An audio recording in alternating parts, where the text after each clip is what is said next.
Initiating startup sequence. 4, 3, 2, 1. You are now plugged in. Hey guys, and thank you for tuning in. This is episode 242 of the Plug and Play Podcast. I'm your host, Zach, and alongside me, as always, is Tim. Welcome, minions. Tim, this week, the first thing on your outline says, fuck, I don't know. So, Tim, what are we drinking for this week? Well, I stopped by Taps, and I picked up from Maxwell's Brewing, from Tumwater, Washington, a double IPA called When I Dip, You Dip, We DIPA. We dippa? We dippa. It doesn't quite work. Yeah. When I dip, you dip, we dippa. That doesn't work as well. But it works. It looks better, like, written looks- out yeah, than when you say it. Yeah. So it's a double IPA, Imperial. It's good. It's 8.2 ABVs. I don't know how many IBVs because they didn't tell me. I'm picking up some orange and pine. I don't know about you when I'm smelling it. I'm definitely getting pine, yeah. Oops, cheers. So yeah, we like it. Yeah, it's good. First beer I've had in like a handful of months. I know. I kind of got on your case. I'm like, damn it, I miss beer. We need some. Yeah. I mean, it's fine to have tasty treats that are not beer, but I've been missing the beer. Yeah. So we're back. We're back. It's beer time. Beer in hand. Beer in hand. And speaking of we're back, Tim, why don't you talk about brunch? Yes, I got to have brunch again. What the hell's up with you and brunch? Dude, It's kind of you're like- supposed to wake up and go to dinner. Dinner is the first meal of the day and the last. Well, okay, you know I like going to Portland with my wife. That's Yeah. Our happy So place. you guys, you it's guys like a should playground. move there. You're gonna move there. I just know it someday. I mean, when the kids move out, we're definitely moving somewhere. I don't know. We could maybe live on like close to downtown Vancouver. There's enough there to keep us busy. But there's a lot of fun to be had in Portland. Yeah. So, like for the last, I don't know, month and a half, we've been trying on Fridays to go to a new brunch place. And there's actually a list somewhere that she found like 40 different places. Nice. And we've actually been to, I think, 7 of them now. At this point. Nice. So this week we went to Tin Shed, which is Alberta. It's a very dog-friendly place. When you check in, they say, how many at your party? Are there any dogs with you? That's cool. Yeah, there's actually a dog-themed night where they have treats for the dogs for free. Whoa. But there was a ton of dogs there. If we recorded there would definitely be a dog fight. We should go. Yeah, so we had a pint of mimosa. A pint of mimosa. Yes, passion fruit mimosa. It was delicious. Okay. I had something pretty unusual for me. She had the special of the day, which had like andouille sausage and some other yumminess over their potato cake served with a biscuit. I had the Tim Curry, who is an actor that you may or may not know. He was in Rocky Horror Picture Show. No, never heard of him. Okay, that's fine. Some of our listeners will know who Tim Curry is. Is my name. Probably everybody besides me, actually. Yeah, and in honor of Q, I had some curry. So I know who he is. I had to look him up. I know who he is. he's in Clue. Yeah. I think it was... No, that's the other guy. Never mind. I was going to say something that's wrong. Anyway, Tim Curry, great guy. And they named this dish after him. Nice. So it had yellow curry, obviously, and it had like raisins and a bunch of stuff in it, like spinach. It's a very healthy dish, not my normal. So I went all the way and I eliminated the potato cake from it. Got a cup of fruit. Wow, you're a health nut like me now. What the heck? Well, just for that one meal. Wow. I really wanted the French toast and bacon, but I'm like, yeah, no shit. What the hell's wrong with you? I don't know. I could explain a lot, actually. But it was delicious. I had a good time. We walked around. I don't know if I should say this. I don't think she listens anymore. Who? Well, my daughter. Oh, yeah, she doesn't listen. She hates us. That's fine.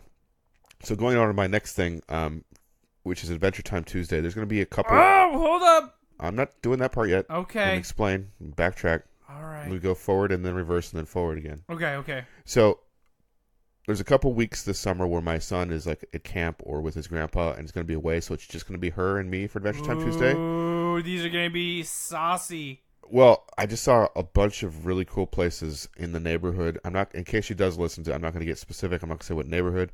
Well, I kind of wrote it if she would listen carefully. Anyway, there's literally 4 places we checked in at that she would like really just be in heaven to discover. So I'm going to take her in that neighborhood one of those 2 days. The other day, she already knows is going to be like a bookstore day. We're just going to go to different bookstores. Nice. She's got like a big Powell's box of and stuff. yeah. And She's got some more Powell's. of the obscure ones. Yeah, I got a couple weird ones to show her. She got one that she wants. She wants to go to a tea house too. That's kind of cool. I like tea houses. How many have you been to? One, Vancouver, British Columbia. Oh, that's pretty cool too. Yeah. Yeah. So that's what we did for brunch. You all ready? Yeah. Okay. So today was Tuesday, which is Adventure Time Tuesday.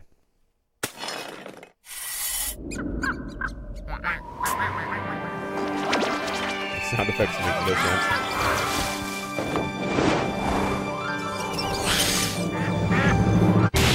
Adventure time! Come on, grab your friends. We'll go to very distant lands. We'll take the dog and then the hill and the fun will never end. It's adventure time. So I meant to bring you a map. I wore my kids out today. You were. I saw a lot of photos. Yeah, but there's like a map of this thing. Oh, you mapped, or there is a map, or you mapped? Yeah, this is actually kind of Adventure Time Tuesday that other people have Done and crafted, and there's even a badge. I think I'm gonna order the badge. It's like $6 plus postage. because it's such a long hike. Yeah, it's epically long. You go literally like this big circle through Portland. There's like roughly 10,000 steps, like 4.5 miles, and it's a lot of that is like the steepest. So it's a half a day at PAX. Sure, but a lot more elevation gain. We're in Seattle, Tim. No. Okay. No, ask my daughter what she felt about the elevation gain. So it's called the 4T, which stands for trail, train, tram, and Train, tram, and there was another kind of train, but it has a word.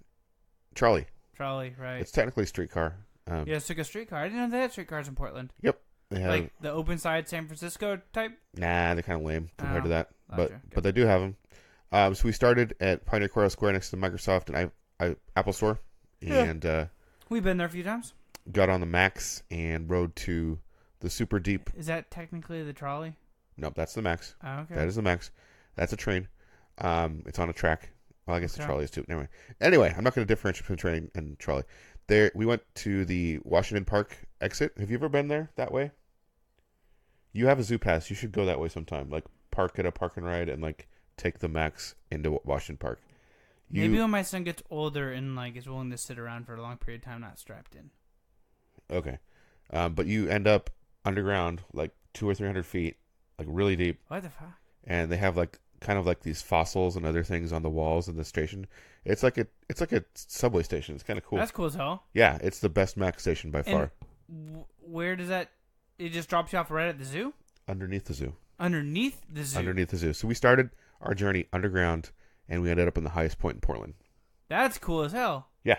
So we rode that elevator, which is scary fast. Like, I'm sure.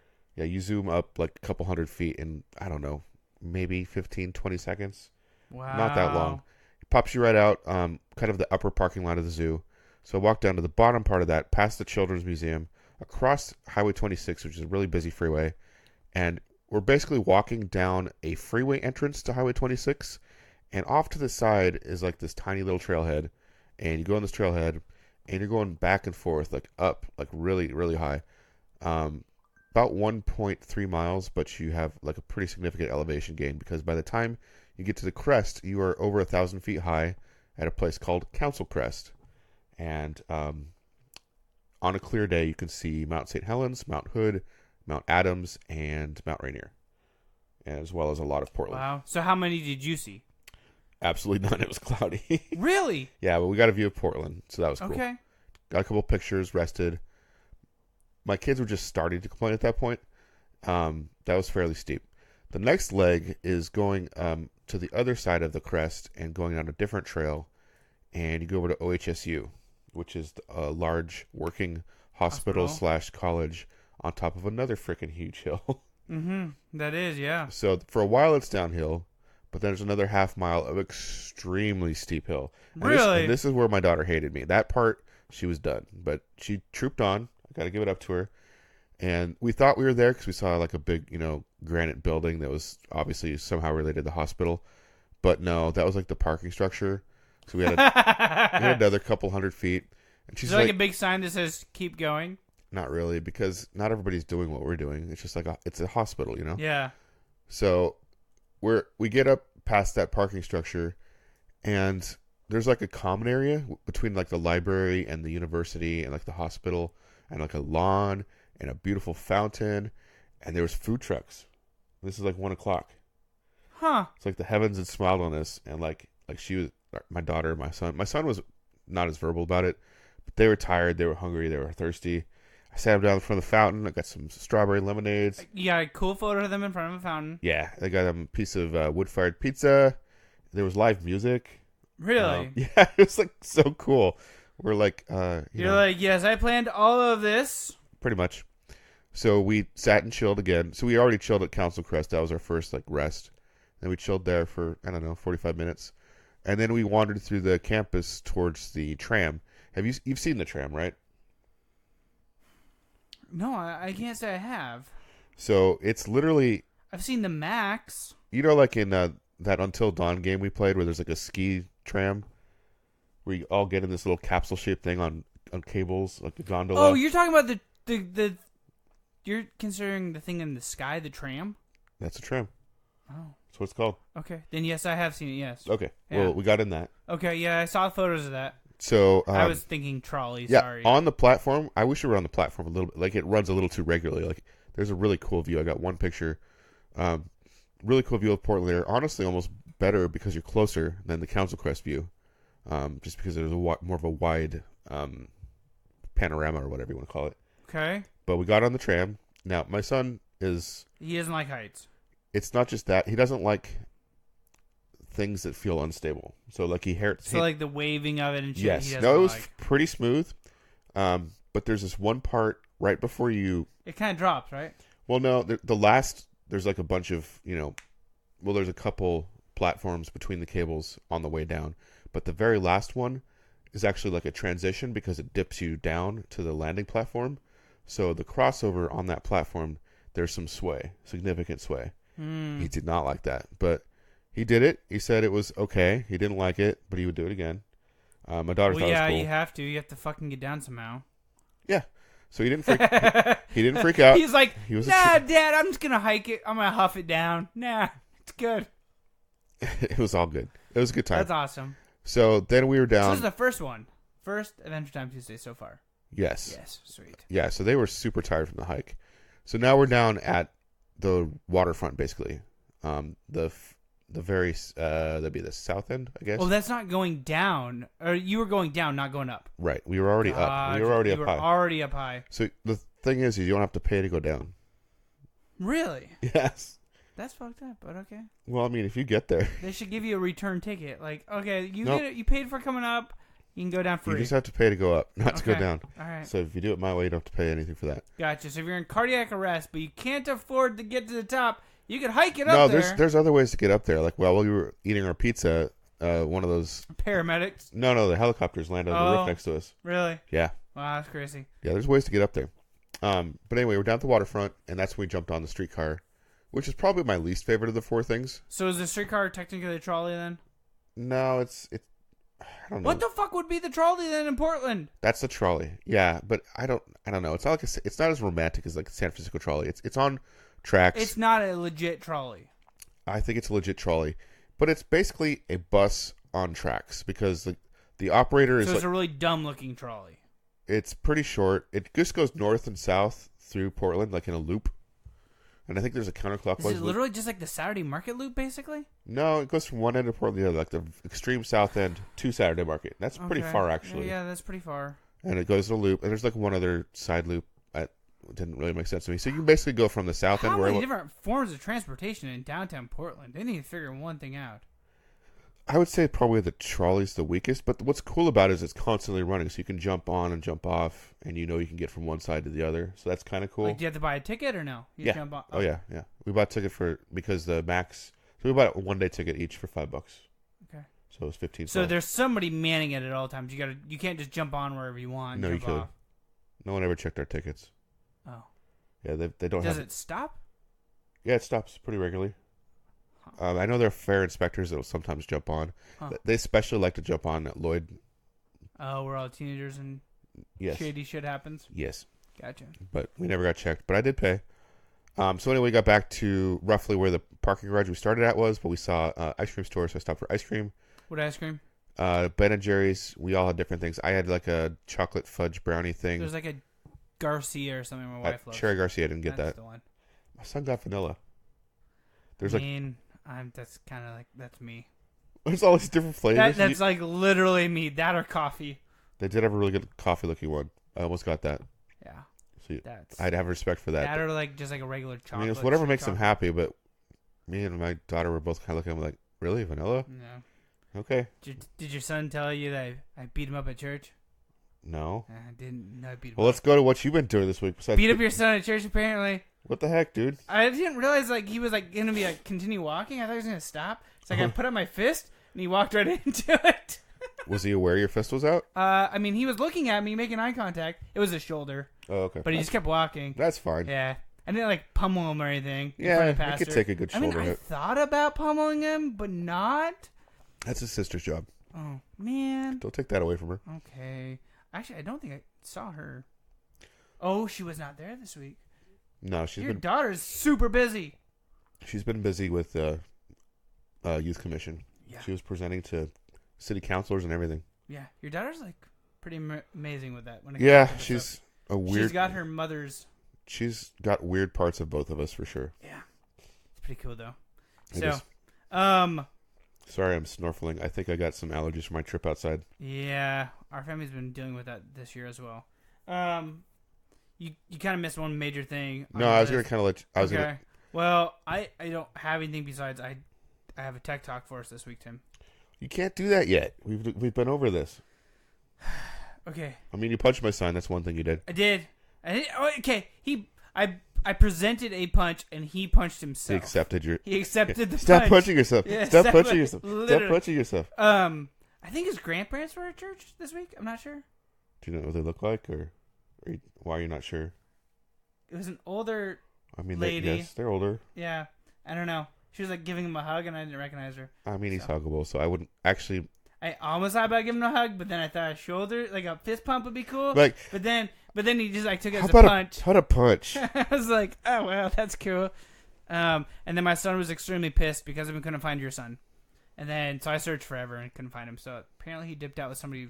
Yeah, he besides ran your away wife. from you because you're a punching bastard. Besides your wife, he dipped out with somebody besides your wife. Wait, what? Yeah. That little schemer. Unless he was already in the van. I don't know. I don't Maybe know. after I punched him, he ran to the van.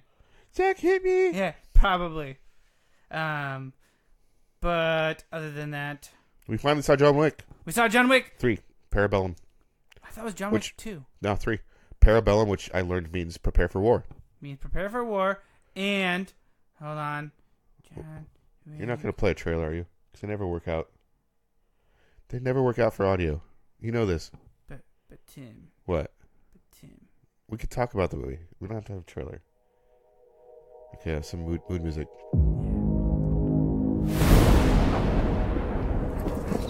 You Is it have dog? no idea what's coming. Mr. Wick broke the That's all I wanted to see because that was the part where Tim enjoyed the movie the most. Yeah, there was a fight in like a looked like maybe a military or western. It was like an old museum. Western museum in the middle of downtown Manhattan. He was like putting together 6 shooters from like taking parts from one gun and making them match up with another. Like literally, like the pins, everything. But then they were fighting hand to hand. He went by a case that had knives. They were fighting with that. There was Throwing. like machetes they and were- samurai swords. They were throwing knives back at each other like ping pong. But then he went by a case that had hatchets and axes. Yeah. They went by it twice actually. And I'm like, oh, they're not going to do it. They're not going to do it. And then he did it. He picked up a big axe overhead, double-handed, swung it, stuck it right in the guy's head. I was so happy. Did you notice the samurai sword he did the same thing with? Yeah, I don't care so much about that. Like But that's been done in Kill Bill and hundreds of other movies. Axe, I haven't bro. seen those. You haven't seen Kill? Okay, I don't think my daughter's seen Kill Bill either, and she's old enough. We need to see Kill Bill, All right. Part 1 and 2. All right. It's We very- saw John Wick, and it's really cool. And it's really cool. And He it's killed really people. sweet, His and first kill, kind of spoil it a little bit. Oh, you know, he killed with an axe, but for the first kill in the movie was epic. It was with a hardback book, and it was believable. Like, yeah, I guess that would kill somebody. Yeah, no, that would legitimately kill somebody. You're like, he's just gonna kill him with that book, isn't he? Oh God. Well, we thought it was Dante's Inferno because the one guy that he killed was holding Dante's Yeah, Inferno. he had one book, and then the guy walked in with Dante's Inferno, and I think it would have been a little bit cooler if he It killed. would have been way cooler if he would have killed him with Dante's Inferno. But the book that he had tied into the plot, so whatever. I guess. Yeah. There's a bunch of dogs this time. Yes. A bunch of nut jobs. Quite a few nut jobs. Yeah. And John Wick 4 is pretty much inevitable. It's so set it up for John Wick 4. Yeah. I'm not sure how many... Keanu Reeves is getting pretty old. I don't know how many more movies he's got in him for this type of... But he did not show age whatsoever. No. Not like And none. they beat the shit out of him in this movie. Yeah. If anything, more than the previous two. Yeah. Not less, for sure. Yeah, not less for sure. And that last scene, I feel like he was a human ping pong ball, pretty much. I feel like the next one could be the last movie, but they could definitely make it into a two-parter finale. I guess, like, where does he go after that? Like, John Wick in space? No, they just don't finish it. It's kind of like the Harry Potter where they break. It's so detailed. They just do part 1, part 2. Yeah, I Not don't a lot see, of movies do that, though. Sure. I don't really want to see more than one more, I think. Or like you said, a long one they split into two. Yeah. Because he is getting older. Well, not only that, but, like, where does he go after the next one? John Wick versus the world? It's like one. Yes. Just like punches everyone John in the Wick. whole world. No. We just had no. You have to start breaking by country. John Wick versus China. Oh my god. John Wick versus Russia. John Wick versus the United States, and then after that, it's John Wick versus the universe, and aliens come in. That would be something. See? Well, anyway, we enjoyed it. We did. I think that's the first time we've seen a movie together in the theater. No, Wolverine Oh, you're right. on your birthday. That was good. That's a good choice. Yep. We did good there. Yep. So the two movies we've seen together were good movies. Yeah. Tim, you want to talk some tech? No, this is normally where we do some news. Oh, you want to talk some news? I don't really have any news this week. Hold on. Okay, so instead of that, this is episode 242. And Yes. that has a meaning in a certain place. 242. 242. California? Mm-hmm. Okay, you ready to go? Yep. Oh, it's not going to. Are you? According to California Penal Code 242, a battery is any willful and unlawful use of force or violence upon the person of another. So 242 is when you beat someone, like John Wick. Or me at church with your son, apparently. Yeah, this is a violent episode. I don't know what's happening here, but 242 is oddly very appropriate. So I thought I'd kind of continue with this theme and talk about fighting games. Okay. Now, I don't think it's either of our favorite genres. No. And I also think there's kind of two styles of fighting games. Okay, what are you thinking here? I'm thinking, like, if you go way back, Street Fighter, Final Fight, You have like the arcade. Mortal Kombat, and then there's like all sorts of offshoots like King of Fighters, Samurai Showdown, ones I don't even remember. I guess. So would you throw Super Smash Brothers in the first genre? I would throw that in there, although that's even a little bit different. I guess the other fighting game I'm thinking of is like a side-scrolling brawler. If you think back to It's like Teenage Mutant Ninja Turtles SNES. right or Double Dragons. Yeah. Do you remember the Simpsons game? Yeah. There was a lot like a Turtles Yeah. game. So I'd say, I don't know, for me personally, I probably prefer the second one, the side-scrolling brawler, especially because you can play cooperatively with someone. Yeah, I do enjoy those more. Those are definitely up my alley. And I'm guessing we probably have the same favorite in that one. Ninja Turtles? Yeah, Yeah. pretty much. So what about the other type? Are there any that you have a fondness for, like So Mortal Kombat or what's the one with the big green guy? Is that Mortal Kombat? big green guy that like has electricity? Yeah. No, that's Street Fighter 2. That's Blanca. Yeah, Blanca. So you play as him a lot? Yeah. All right. I play as a sumo wrestler. I can't remember the name. The big fat. Yeah. What is his Sumo? name? What is his I name? don't know. Anyway. Yeah. I like his 1,000-hand strike. That's pretty yeah. cool. I used to try to play Chun-Li, but I could never get many of them. That's the thing. Those games, I could never unlock the moves enough. I'm just not good I'm enough. literally a button smasher on those games. Me too. That's my strategy. Yep. Smashing buttons. And that's the reason why I was never good at Smash. I did figure out the fatality for Scorpion, which made me happy because the fatalities in Scorpion make that game. I've heard that Mortal Kombat 11 has ridiculous fatalities, like you're just ripping the spine out of people and leaving their skin to hang to dry. So you should actually check that. Just go to YouTube and look up Mortal Kombat 11 fatalities when you have some free time. I think that would amuse you greatly. Probably. So yeah, I don't think that's our favorite genre of games. No, it's not. But I thought I'd just bring it up. It's a fun little genre. Every once in a while, I don't mind jumping in one. So there's one game. So Puzzle Fighter. That's the game that my wife beats me at constantly. It's sort of a fighting game, but you're like matching gems on each side. Huh. I'm trying to think of the one where you could be like a snowman and... Oh, Clay Fighters? Yeah, I used to love that one. That was it both Genesis and Super Nintendo? Or N64 I had it for. there was one that was kind of like that on Genesis that made me laugh. It was all like dinosaurs and giant apes. And Oh, that's cool as hell. and you could fart at people. So, what's the name? I want to say it was Primal Rage, maybe? Could be. I don't remember the name of it, but right after I moved out on my own, my roommates, who weren't really gamers, we had this weird thing from Comcast where we could download games onto a Sega cartridge and play them. And that's the one... fuck? I know, it was weird. This is like almost pre-internet, so it was pretty crazy that we could do this. But that's the one we kept the longest, was that one, because we just thought it was hilarious. This one? Yeah, that's totally it. It's cheap. Primal Rage. It's a total It garbage. looks cool as hell. It was He's cool peeing back then. on people. Yeah. There's a couple games sort of like that. The Clay Fighter that I mentioned. There's one other one I'm trying to remember that was just like ridiculous. Did they make a game out of the MTV Celebrity Deathmatch? Yeah, I think they did. There's something else too. It's like scratching the back of my mind. Was just kind of like like the whole just ridiculous violence. Anyways, it's escaping me. But I had fun with those, and those were usually like ones that like there was never really a competitive scene around. It was just like mashing buttons. And, Yep. Oh, Killer Instinct was sort of like that. Oh yeah. Sort of a cross between Clay Fighter and Mortal Kombat. Yeah. With stupid ninja costumes. There's a Burt Reynolds Celebrity Deathmatch character on eBay right now for $950. I'm good. Okay. I'd rather. The vintage PS2 game is $8.99 if you want it. That's better. Yeah. But I think I'd rather play Primal Rage again. Probably. There's going to be a new compact Genesis coming out soon. Ooh. I haven't looked, but if that was on the list, I would be a little. You would have to buy it. A little You would have to tempted. buy it. I might have to buy it. You would have to buy it. I've heard that the curated list for the Genesis mini console is pretty good. Really? Better than the Sony. Okay. So I don't know, I have a lot of fondness for that system. Not as much as the Super Nintendo, which was the same time, but there was definitely some good Genesis games. So anyway, that's what we're doing instead of news today. Let's do some tech talk. All right.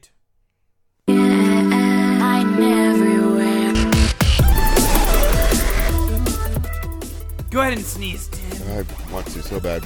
All right, guys. This week on Tech Talk, I had the Philips Hue. I had the floodlights. I bought them for $24 off of Best Buy's website.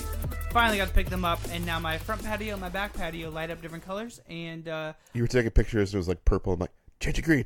You're like, okay. And you change it green. yep. That's So cool. all of the lights on the outside of my house now are Philips Hues. All of them? Every single one of them. How many is that? 4, 6, 7. So was it? How hard was it to sync them up to your? Was it the Hue? You have that little The Hue hub, yeah. hub. That's it. Yeah. Is fairly simple. So only 4 of the 7 light up. Other 3 are white. So like the ones above the garage door are white. But you can turn them on and off. Yeah. And so they're all set. So the ones on the Is in there a the- limit to how many lights you can hook up to one hub? I think like 50 objects, Okay. but you can have multiple hubs. Right. I wouldn't want to, but that's good to know. I mean, I might have to. Oh my gosh, you have a sickness. But yeah, you started it by the way, so thanks. You're welcome. I just infect you and then I'd cure myself and run away. Exactly. So I will say playing Resident Evil, sorry to disrupt your oh, tech yeah, that's talk. fine. Playing Resident Evil 2 with my den lights turned red just makes it definitely makes the experience epic. Right? Okay, back to your lights. So the lights out on the front will actually be on when you leave because they are set to Google's dusk setting. Okay. So when Google says the sun's officially gone down, the lights in the front of my house turn on, and then they turn off at like 11:30 to 12 o'clock every night. Cool. So So you could actually have them so on like the nights we record they could be like plug and play green. yes, And Valentine's Day could be red. or pink, yes, Or like Halloween, I guess orange. Christmas green Yeah. or red. Is there how many lights do you have in each area? Just 1 or 2? So I have 4 in the front. So you Two could, colors. so at Christmas you could do alternate like red and green. I have 2 colored ones in the front. So you could do red and green. Yeah, I can do red and green. That'd be cool. Yeah. And then in the back, I have 2 colored ones as well. Nice. So, yeah. So we'll have to go out and do another recording outside sometime. Yes, when my nose is hopefully not as stupid. I've been outside all day though. So, Tim, you said, and then this shit, so but you don't put a link in for me. Oh crap! I thought I did. Yeah. Well, What was it called again? It's way back in our chat too. That's the funny thing. So, I'm glad you got the Philips Hue because they seem to be pretty good. I think we tried one of their brand before we went to Philips Hue, didn't we? One of us? You might have, not me. I thought one of us did. I think I did, and I returned them. If you go back, way back, you probably can hear that tech talk. I got the thing for you. Okay, cool. So I'm glad we went with Philip Hue, both of us. Me too. Because this video is how you reset your GE bulbs. And oh my god. Hey, General Electric. General Electric. I've got an idea. Okay. Every time that they say you have to count to something, we have to drink. Okay. We're going to be drunk, but okay. You ready? I'm ready.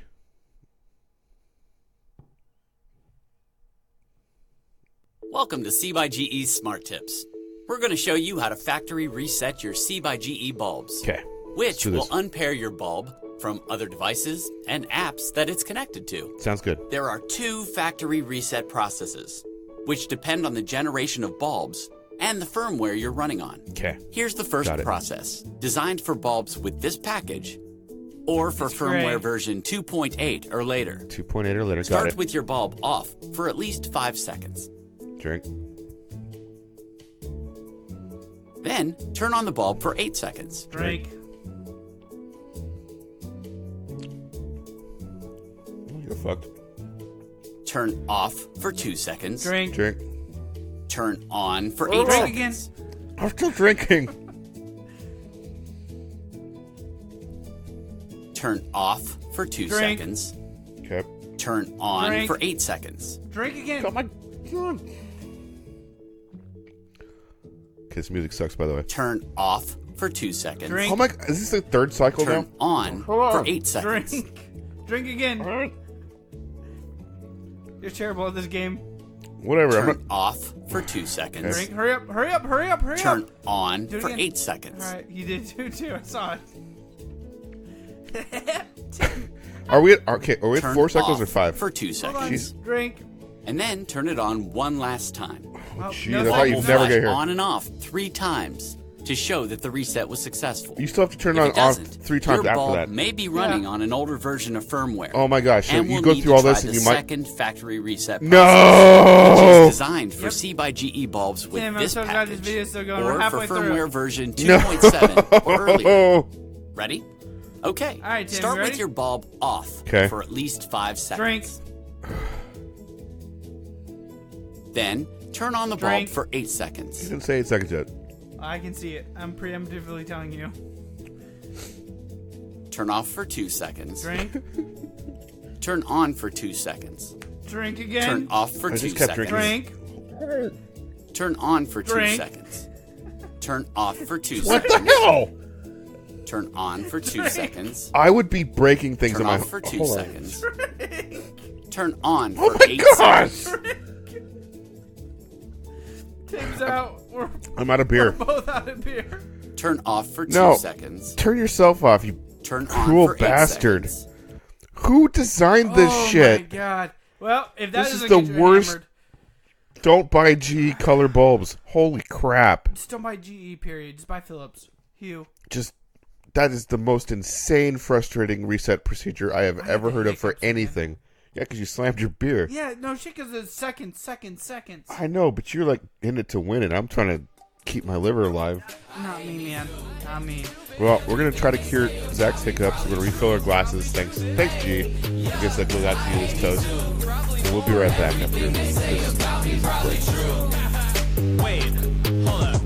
You're on my Twitter trying to start fights? You think you hate me more than my wife? You think I'm annoying on YouTube? Bitch, try meeting me in real life. People be saying I got a big nose. I just be commenting back like I know. And when I look at myself in the mirror, I'm scolding myself like I'm Willem Dafoe. In Spider-Man, I don't take no selfies. I don't like what I see. I wish that I could date me, just so I could cheat. So try your best in comments, give your all in tweets. But good luck trying to hate me, just as much as me. I hate me too. And we are back. It's Ham. Same shit, First half. It is the matchless I dip, you dip, we dip. Dippa. Dippa. Yep. All right, hey, team, you want to kick it? Let's kick it. First half. Give me that sweet, sweet coffee, Tim. You know I like natural cold brew, right? Yep. Oh, I can't. I think I sent this to you, but I might not have. You might have. I'm not going to put it past you. So I already have a UK for beer that yes. we're actually using tonight. It works great. It uses CO2 cartridges to keep the beer nice and fresh and carbonated. But they have a new product for natural cold brew lovers like myself for coffee. I love cold brew. It's a pretty cool system. I wish I hadn't seen this because now I want it. It's expensive. I don't. Hey, Tim. Yeah, what? I'm drinking Ethiopian coffee right now. Look at you, fancy pants. I know. What if your Ethiopian coffee was nitro cold brew, not Ethiopian coffee? I mean, that'd be delicious. Let's let the guys at UK, which is, by the way, a Portland, Oregon company. Yes, it is. They should maybe send us some over to test out. They should. We could talk even more about it, but let's let them talk about it right now. There's something about those cascades. They're mesmerizing, yet energizing. That might be the caffeine talking. Either way, it's immediately obvious that this is no regular cup of joe. It's not just iced coffee, or even cold brew. It's nitro cold brew. Normally, if you wanted that creamy nitro cold brew experience, and I do, you'd have to visit your local coffee house. But that can get pretty expensive. It does. Hey Kickstarter, I assure you it does. I'd like to introduce you to the newest addition to the Growlerworks product line, UK Nitro Cold Brew Coffee Maker. UK Nitro is the first of its kind, an all-in-one cold brew coffee maker on Nitro. For your home, office, the park, you get it. You can make, store, and pour Nitro cold brew from wherever your little heart desires. If you know anything about Growlerworks, you know that we aren't strangers to craft beverage innovation. The UK Pressurized Growler, which was born on Kickstarter, is now the #1 growler in the world. That product would not have existed without the support of Kickstarter backers like you. And now we're back with UK Nitro. We need your help to fund the first ever at-home Nitro cold brew coffee maker. The new UK Nitro uses Growlerworks automatic regulator cap technology to infuse nitro into your cold brew, which gives you that creamy micro bubble cascade and keeps it fresh for weeks. Double-walled, vacuum-insulated stainless steel keeps your cold brew cold while not being stored in your refrigerator or cooler. So We've cool. entirely redesigned the faucet and tap to function exactly like the professional keg systems you'd find pouring nitro cold brew in a coffee shop. In addition to the new faucet, we've re-engineered the tap to simply lock by folding it back. We've also made the entire process from brewing, storing, pouring, and cleaning super simple. And it's got a sweet handle.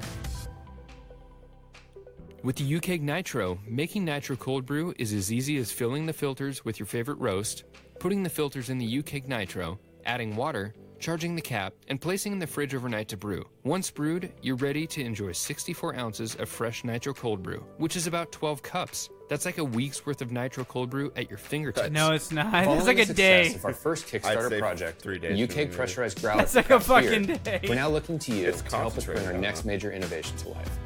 Our factory is ready to produce and deliver the UK Nitro, A week. and we're using funds raised from Kickstarter to place the first production order. I If you might back be this an now, addict. you'll get the UK Nitro at the lowest price, plus the opportunity to receive amazing rewards from some awesome coffee partners. Thanks in advance for your support.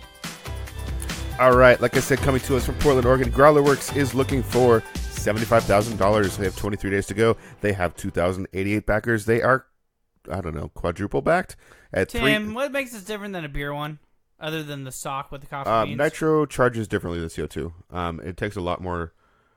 It's more complicated. Okay. I mean, it's a similar system, but like I could put nitro in my current one, but it would not. It would charge once, but it wouldn't keep it charged for beer. Like it wouldn't work out as well. It's a little bit different. I should try it though, shouldn't I? You should. I could get a coffee filter and I could try it. There's something about... So anyway, they have already backed $341,000. Jesus. There's definitely enough people like me that think this is cool. They have a track record of making these, so. But you bring up a good point. I should see what happens. Get some nitrous cartridges. Don't blow yours up, please. That won't happen. They said that you can do it. It just won't pressurize enough. Okay. So I've already missed the super early bird and the early bird. You can get $5 a magnet and a virtual high five. Nobody wants that. They want the super early bird special, which is gone. That's $129, which would have got you a UK Nitro Cold Brew coffee maker, 2 Nitro gas chargers, 4 coffee filter bags, and 1 coffee funnel and a drip mat. That's all gone. The early bird is also gone on $149.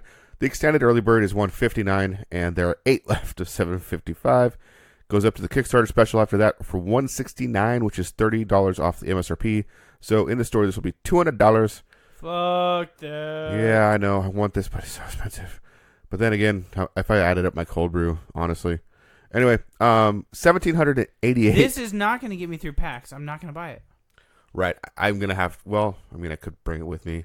Yeah, but that's not going to get me. Okay. They have the fridge. You would literally. Yeah, you're going to trust this in the fridge. Oh, you're right. No, I wouldn't. You're going to trust this in the fridge at a hostel. No. And on top of that, all you're going to do is come home in the middle of the night and see me underneath it like, ah. Damn it, Zach. Yeah. There goes all your cold Well, it doesn't matter if we're in a hostel. I can't trust you. Yeah. All right. $1,788 gets you the Kickstarter 12-pack. 12 Nitro okay, cold makers. that might get me through the week. Oh, my God. Your whole kitchen would just be, like, stacked with these. So, I want this. I'm probably not going to get this. I already have It's awesome, though. It's really cool. It's really cool. I want it. As much as I give shit, this is really cool. I would not kick it out of bed, as they say. I would drink it in bed, as I would say. Literally, with the cool handle holding it above my head. That's the thing is, after you cold brew it in the fridge, you can actually take it out and just leave it on the counter. It's insulated enough that it would be fine. It'd stay good for at least 24 hours, right? Probably even more than that. Like, you could literally put it in your bedroom if you're gonna. That would be amazing. Tim, my birthday is. You could have a cold brew tap in your bedroom, just like. I need this. Press here for delicious nitro coffee. While you sleep. Oh my gosh. Okay, you got to move on, or I'm gonna end up backing this. Hey Tim. Yes. You want to agree upon a lie? Let's agree upon a lie. All right. My Kickstarter this week, guys, is a lie agreed upon. The Deadwood Chronicles. Gonna go ahead and let them talk about it. Listen up, all you hoopleheads. I'm Matt Zoller Seitz, TV critic of New York Magazine and a fan of Deadwood, the greatest TV Western of all time. I'm doing a book about the show. It's covering all 3 seasons of the production with recaps of all 36 episodes, 37 if you count the movie that was belatedly made to finish the story. The title of it is A Lie Agreed Upon, The Deadwood Chronicles. The heart of the book is a traditionally written and reported making of that covers the entire production of the series and the movie. I'm in a special position to be able to do that because I'm one of the only TV journalists who's visited the set 3 different times, in 2005, 2006, and then again in 2018 for the production of the movie.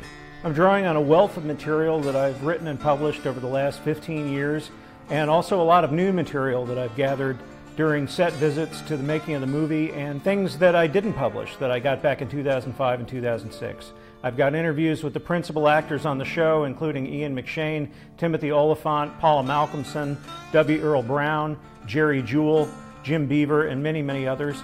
But we're also going to expand our reach in the spirit of community, which is what Deadwood is about. And we're going to talk to people who worked at Melody Ranch, people who worked at the stables, people who worked at the armory, the advisors, the people who oversaw the construction of the sets and the costumes and made sure that the horrible medical procedures done by Doc Cochran were executed correctly.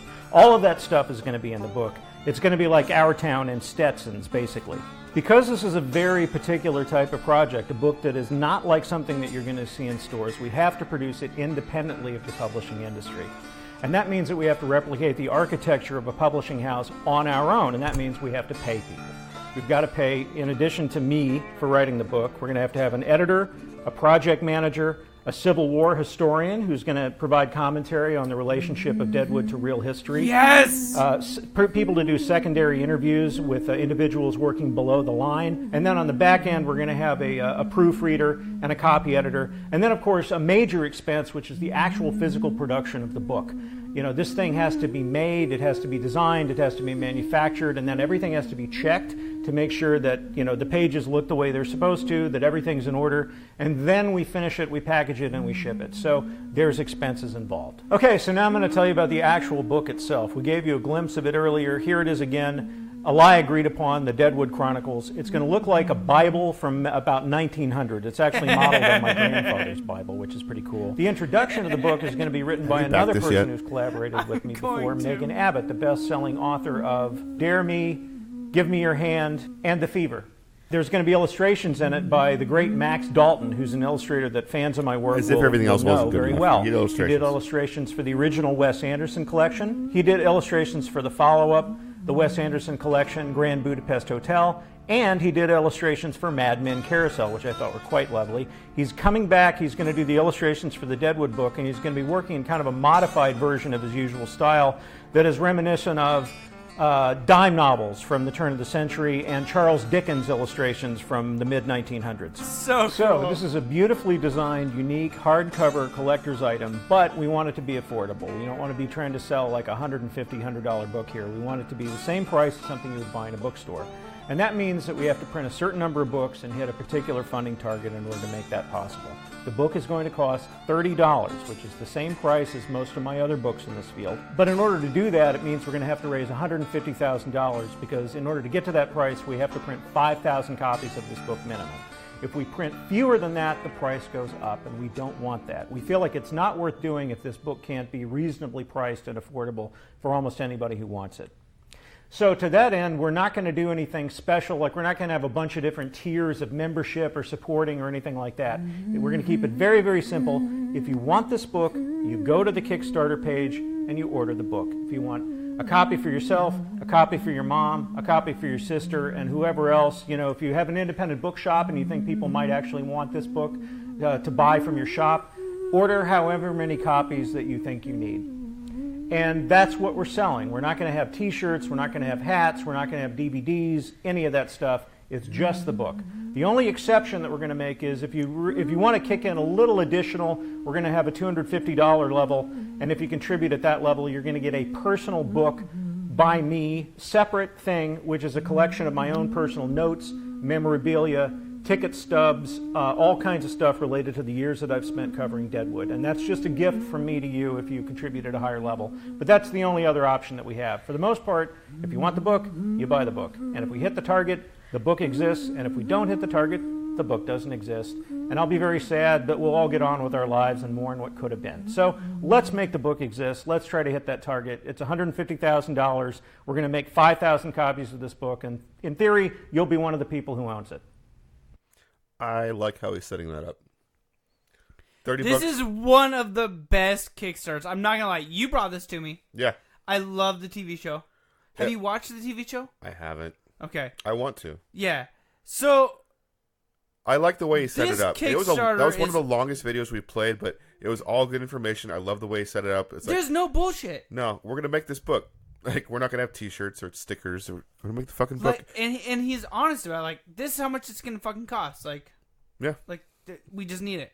And so the cool thing about this, guys, is it's coming out of Cincinnati, Ohio, 28 days ago. 834 backers. This guy's pretty well renowned. He's already at $49,637. That's halfway, right? It's about No, a third of the way. It's about a third of the way. Yeah. And that's not with my backing yet, but I'm gonna back at the $30 level. I'd kind of laugh at you if you didn't. I mean, it's made like a Bible. It's got a Civil War historian. It's about one of your favorite shows. Yeah. You're obsessed with the Old West. I mean, it literally made me restart. We're gonna get into that. Well, I think we already know. But yeah. So Just let's just say Zach's backing it. You could back it too for $30. That's the line. So I'm actually kind of, because I have about like $50 budget that I've been like kind of just like tossing around, waiting for like something really cool. Yeah.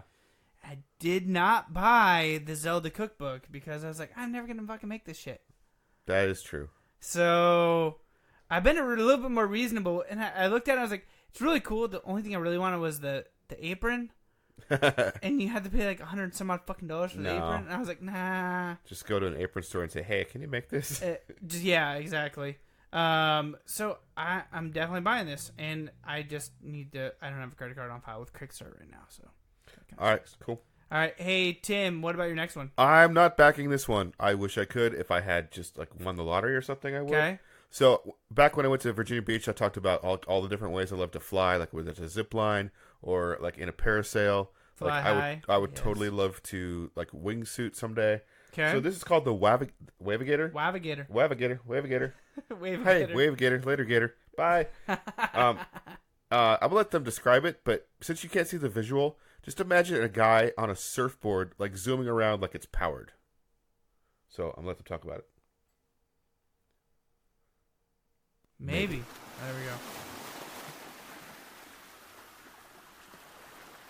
It's got a picture of Have you Marina. ever wanted a new experience? Yes. Wavigator is the definition of extreme excitement. A revolutionary ocean gliding experience that you have never even imagined before. It all starts with a highly engineered foil that slices through water and gives you lift. While flying above water, you can feel the power of the brushless flying motor above pushing the you with water. up to 10 newtons of force, translating this to up before. to 20 miles per hour of cruising speed. You have full control of the vehicle with the handheld Bluetooth shifter. Never As you seen that carve before. through the waves, it ensures a seamless ride that accelerates or decelerates only at your command. Wavigator's aerodynamic design is not only art, but science. The sealed battery and control box in the aluminum casting mitigates all worries about leakage, making sure you stay powered on while enjoying the sweet ocean wind. For up to an hour This of is battery cool as life, fuck. you have the freedom to glide through any type of weather. Whether you are a professional surfer or an amateur enthusiast looking for more fun, Wavigator can help you achieve total agility and discover new excitements. How do you get it to lift up out of the water? When you go faster, it just kind of does. So, this is hilarious. There's 39 days to go. There's 16 backers. Only 16 backers. They are looking for $100,000, and with 16 backers, they are at $63,043. Holy that should tell you shit. something. This is the funniest early bird I've ever seen. If you get the early bird for the Wavigator, it is $6,999. It is $7,000 for one of these. How many left? There's 91 left. Oddly, that means some people bought the full price Kickstarter special. Why do people do this? I don't know. I guess they just, at this level, they're like, oh, whatever, just back it. Like, they just throw their money around. They don't know what the fucking early It's bird $1,000 means. more. It's $7,999 for the regular Kickstarter special. Jesus. Those are the only two tiers, and the fact that there's 91 left of 100 means that 7. I can do the math here. 7 people backed. So proud of you. 7 people backed at the normal level for this. It's so cool. Okay, so it looks like a surfboard, and then it's got like a motor on a platform, like, I don't know, maybe 18 inches to 2 feet below it. And like I said, they said it's machined aluminum. It's the first personal electric hydrofoil surfboard, lets you glide it over water at 20 miles per hour. And yeah, when he's getting up at higher speeds, the surfboard is completely out of the water. Yeah. Like he's totally not even hydroplaning. He's just like, it's crazy looking. He's planing. Yeah, it looks really cool. It looks really fun. Yeah. I totally would love trying this out. Oh, I would love to have something like this just to fuck around with. But yeah. I'd want to live in a warmer climate, though. That's true. But you get a wetsuit. I don't know. I would super still, skinny. If I had one of these, I would get a wetsuit and I would play with it. Yeah. For sure. Go down the gorge. Yeah. Yeah, it'd be fun. I would so do this. $8,000 or sorry, $7,000 if you get the early bird. Jesus. That's the Wavigator. What's your last Kickstarter? Travel Decanter. Did you look at this beforehand? I have no idea what this is. Awesome. I didn't pick you for someone who would want a decanter. We're on an airplane. Traveling with spirits can be a challenge. Yes. Yes, it can. No matter what you do, there is always uncertainty your beloved bottle made it alive. Yeah. And if you don't pack your own, you never know what is waiting for you at your destination. The costly minibar has even less options. Especially in the Dominican Republic, you don't want that Crafting something minibar. special, No. your current options are designed for hydration. Date night in the park can be inconvenient. When we set out to design a solution for traveling with spirits, we had a better experience with more features in mind. Last year, we successfully delivered the innovative Duo Glass, the hand-blown glass with integrated measuring. Our backers and customers continue to love and support it. This time around, we are here to create an entire new category. Introducing Travel Decanter, a 500 milliliter hand-blown decanter encased in 2 double-wall stainless steel tumblers. Designed to travel with your spirits, insulate craft cocktails, and complement any special occasion away from home. Why is Travel Decanter better? Unlike flasks or thermoses, The glass decanter allows you to preserve your spirit of choice for as long as you want without flavor alterations. The double-wall stainless steel shell not only protects the decanter, it acts as 2 tumblers, each with a 2-ounce pour indicator for controlled pours. The decanter neck was carefully considered. The funnel design is wide enough for ice cubes in easy filling and pouring. Need to preserve a chilled cocktail? No problem. Travel Decanter insulates impeccably. Travel Decanter adds to your hotel room amenities for business trips. Celebration weekend with friends? Bring your best bourbon along. 1/3 of your prized bottle awaits you at home. The aged in ore Travel Decanter is perfect for any outdoor event and serves as an elegant oasis in your adventures. It is perfect for date night in the park. No matter where you are going or who you are building your memories with, Travel Decanter is the perfect tool to conveniently enjoy these moments with others. We appreciate your support. Cheers. That's a pretty cool design. Yeah. So, sweet thing about this, now I'm doing off of, hold on one second. Yeah, I got it. 25 days ago, 1,642 backers looking for $24,000. Currently at $128,317. Aged and/or is the company, ladies and gentlemen. And we're going to go over to the rewards level. $44 gets you a single decanter. $58 to get you a personalized custom travel decanter, which means a brushed/matte black lid with custom personalization on exterior. So we're at Plug and Play Podcast. Yes. And bring our Plug and Play whiskey wherever we go. Big granddaddy of them all is the Early Bird Double, $65. That's not the granddaddy. Yeah, it is. No, it isn't. You're correct. Is $179 the big granddaddy? Yep. All right, $179. 6 travel decanters. I like the idea of the double pack though. Yeah, that would make it $35 each. It would be. That'd be Just straight. saying. Wait, your $50 It's budget. already gone. The early bird double, yes. Yeah. But there's the normal double at $79. Oh, really? Yeah. Yeah, $65 would have been great. Yeah, no shit. That's a good one. I like the design where it's insulated, keeps the glass safe, and then 2 cups. The insulation turns into 2 cups. That's perfect. Yeah, exactly. That is really smart. It is. It's nice. It's a nice little design. So, and now that we've been drinking more whiskey lately, yeah, that is kind of cool. That's very cool. Especially because it'd be cool if we could bring like two-thirds of a bottle of whiskey to PAX. That lasts us like one whole night. There's a liquor store right around the corner from us. We should do that. We can this fill time. it back up. We should actually go buy a bottle and save ourselves like $50 by doing that. I mean, most nights people buy us alcohol though. Yeah, we do end up paying for alcohol at places because we're walking back. We're like, oh, that place looks cool. Let's stop. Hey, a rat walked by out of that one. It must be cool. Let's go check it out. Let's go check it out. Let's go buy something there. Cool, sweet. That's good find. Travel decanter. All right, guys. Tim, what have you been playing? Well, you just saw me play my friend Pedro. Yeah, he's a cool little guy. Yeah. He's very happy. He smiles a lot. Yes, he's a happy banana that tells you to kill everyone. It's a game from Devolver Digital. It's on Switch and Steam, and you jump around, and sometimes in slow-mo, just shoot everyone in the room. Kind of like, imagine Hotline Miami, but you have a much bigger health bar, and it's side-scrolling, and there's slow-mo, and it looks cooler than Hotline Miami. Not at all like Hotline Miami. It's fun. It's kind of a one-trick pony, but it's a really good trick. And there's puzzles later in the game to kind of mix it up a little bit. And then I've been playing a little bit more of Cadence of Hyrule. I'm trying to get my son interested. He's not as interested as Breath of the Wild, and I can't really fault him for that. He's like going on little side quests on his own now, and I'm letting him. He actually got me the helmet from the Gerudo that makes you immune to thunder, and that's like a 4-quest side quest that I wasn't really interested in. So I've got like a rare item now thanks to him. Oh, I declined it when she offered it to me. Yeah, but he did like this little entire side quest. Like before, he was just crafting stuff for me.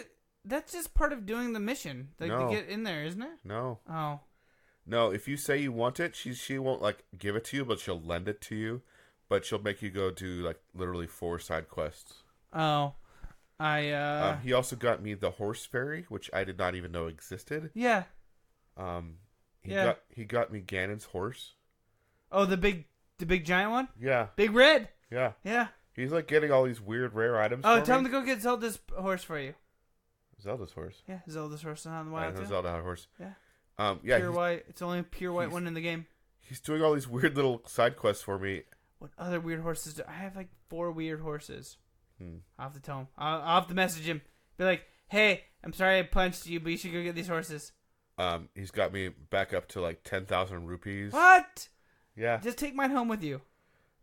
I've got 2 more Divine Beasts to redo with the DLC, and then I'm gonna take on Ganon. Shit, I've got 3 to go.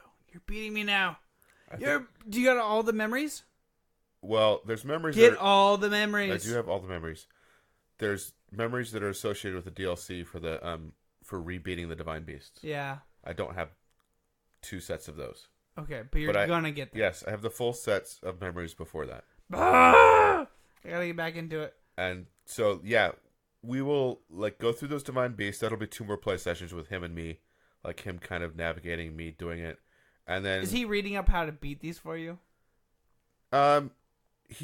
What he does when he gets frustrated, he's like, "Fucking." No, the part that sucks about that is you have to go to like 4 different locations on the map, and that part is just no fun figuring out. No. So he'll mark those on my map for me. Oh, that's cool. That's the only part I'm letting him cheat for me. That part. So we're gonna do that, and then I'm gonna go beat Ganon, and then we're gonna have to set aside like I don't know a good afternoon because I want to just beat Ganon in one sitting. Because once you go to the castle, Hyrule Castle, like the map changes. Like you're in a completely different zone. You can't warp anywhere. Like you're in Hyrule Castle until you go through and do whatever you need to do. And I don't know what that is yet. I've heard it's super simple. But I've made a couple excursions into Hyrule Castle to like get the shield and did something else in there too. You have to get a memory for Zelda. Something like that. Yeah, I've been in there twice, but yeah, it's like it's a self-contained area. So just played a tiny bit of that. Played more Cadence of Hyrule. I suck at rhythm, but that game is really good. Dun, dun, I wish I was dun, better dun, at it. dun, I don't want to turn on the easy mode. Dun, dun, dun, well, what have you been playing? We all know what it is, but just say it. Red Dead Redemption 2. So, what have you been doing this week? Well, honestly, I didn't get a whole lot of gaming time. Okay. But I did get through the main, like, the snow chapter bullshit. And then kind of into, like, the first base camp. Okay. And I've been hunting a legendary white horse. You're into white horses. Yeah. So I probably spent like 4 or 5 hours sitting in like one area in the map, just waiting for a horse to show up that never showed up. Got our episode title. White horse? On a white horse. On a white horse. Actually, isn't that like a death? And he wrote it on a white. I'm gonna look that up. Keep talking. Okay, look that up. So there's like this lake. It's like basically back where like the first chapter of the game takes place, and so I rode back up to that part of the map again. I never revisited. So like I'm literally like, fuck the story this round. I'm just exploring the map and seeing what happens. Like there's like whole towns that like I never went to last time. So you were trying to go to the area that you weren't supposed to until later in the game. Have you been able to do that? So I've been trying to get this horse. So no. Okay. No. But I gave up on the horse. I decided fuck it. I put it in my you tried to fuck the horse? What's wrong with you? Well, do you need to move to Enumclaw? Where's that? That's the city in Washington where there was like a. Wasn't that that was a there was literally a farm set up where you could bugger farm animals, and like a guy died because. What? That's why it's now illegal to. What? This is fucked up. It's now illegal to do things with animals? Yes. Good. Before it wasn't, because like normal people like, why would I do that? That's disgusting. But since there wasn't a law against it, it technically wasn't illegal. And a guy died, so like, well, shit, we should probably make a law about that. And that's why I laugh whenever I see like there's an insurance company out of Enumclaw.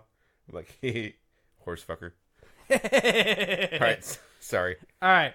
So no, I haven't done any of that. That's good. I got the special. I got the special DLC, whatever, and so I finally just put in the code for that, and just claim that free horse. Okay, cool. it's a good horse. Is The it a rest of the white horses horse? are just fucking slow. No, but I'm still going back, looking for that white horse. So like, here's the shitty part: is like, What's special about the white horse other than it's white? Is that it? it's supposed to be fast, and a few other things. Like the life is better on it, the stamina is better on it.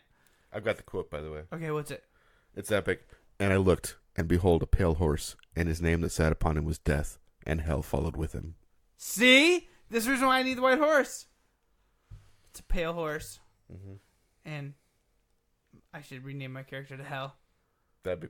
There's a western called town called Hell. What? Yeah, guy like there's a really bad town where like the criminal elements like running it. They beg him to become sheriff because he's like kind of competent, and he paints the whole town red and like kills everybody. His name's it's Clint Eastwood. It's a Clint Eastwood movie. Huh? That's cool. You haven't watched a lot of western movies, have you? When I was young. What western movies have you seen? I'm pretty sure I've probably seen all the Clint Eastwood ones when I was little. Have you seen When I was little. Have you I don't seen- remember. No. You need to see Once Upon a Time in the West. Okay. Do you have it? I have it on DVD somewhere. Sweet. I have a DVD player up here. Yes. Okay. Yeah. I need to watch it. Have you seen like the spaghetti westerns? What is it called? The Good, Bad, and the Ugly, for example. No. I saw Deadwood, and I saw East of West. Nope, that's a like the comic ones book. I'm mentioning are older, but I like Clint Eastwood. they're just classic. I wouldn't care if it's 100 years old. It would hold up. Yeah. Yeah. I like cowboy western shit. Yep. Yep. Cool. 6 shooters. Well, that's what you've been playing. What games are coming out?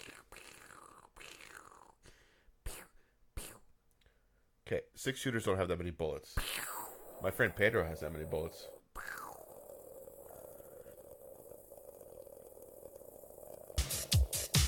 Heavy Rain PC. What the fuck? Are you kidding me? That game sucked ass. It was. Holy shit! That's it was- a PS3 okay, exclusive. Heavy Rain was an interesting game. That I won't was- say it that was game- good. That game fucking sucked. No, it didn't No, suck. that game fucking sucked. No, it didn't suck. Judgment, PS4. I want to play that. You know what that is? No. That's from the guys that made Yakuza, but it's a private detective. Does It he looks- work for the Yakuza? No, he's investigating That's someone dumb. who's serial killing them. So he's judging them. Yes. Gotcha. At I least- judge your murder. This is a shitty murder. No, dude, there's like a serial killer hunting Yakuza and he's investigating. How cool is that? Okay, one, fake. Nobody can hunt the Yakuza. We know this. Unless you're like a badass serial killer. No. You'd be in the Yakuza, then they'd be like, stop killing us. You're part of us. You're hired. We like your work. Yeah. Dude, he steals their eyes. Yeah. See, we know that's fake. How do you then. not like interested in this? Because it's fake. It's not fake. It's set in like a total realistic Tokyo. It's not realistic. Yakuza would not let that happen. Well, not if they didn't see it coming. Alright, good point. Mutant Year Zero Road to Eden Deluxe Edition, Nintendo Switch, Samurai Showdown, PS4, Xbox One, Wii, The Revolution, Nintendo Switch, The Sinking City, which I just got an email for. You should really check that out. No, I know what it's about. I just know that it's a longer game, and I don't have time for it right now. Gotcha. Xbox One, PS4, PC. It's got some of my Cthulhu's in it. It looks totally you. I almost asked for it, but decided not to. I mean, I wouldn't say no to code. I just don't know that I have time to review it right now. Gotcha. Dandy Dungeon. Dandy Dungeon? Dandy Dungeon. That's a dandy dungeon you got there. That's a dandy dungeon. What the hell? Legend of the Brave, Yamada. It sounds like your mother. Legend Yamada. of Brave, your mother. Nintendo Switch, MotoGP 19, Nintendo Switch, Super Mario Maker 2, That's a Nintendo big release. Switch. Yeah, for some people. I never got into. I hated Super Mario. I wouldn't want to Maker make levels, but I think it'd be fun to play other levels that people made. 1. See, and I played the first one at like a friend's house. I didn't like playing it. All right, fair. F1 2019. Should be F1 2K19. PS4, Xbox One, PC, and Rally Rockin' Racing Nintendo Switch.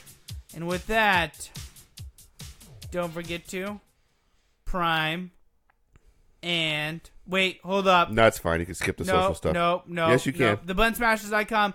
We are trying to get Tim and I up to 100 subscribers on the Button Smashers video game channel. So it's buttonsmashers.com, youtube.com/. We don't have one yet. We need a custom URL. We need a custom URL. That's what we need, ladies and gentlemen. So get it for us.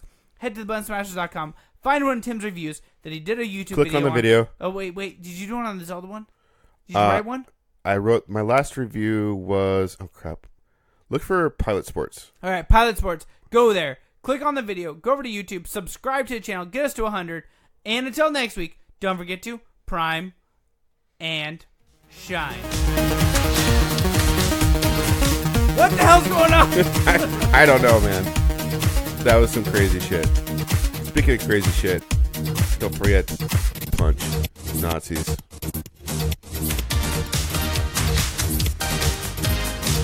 don't even know what's happening anymore.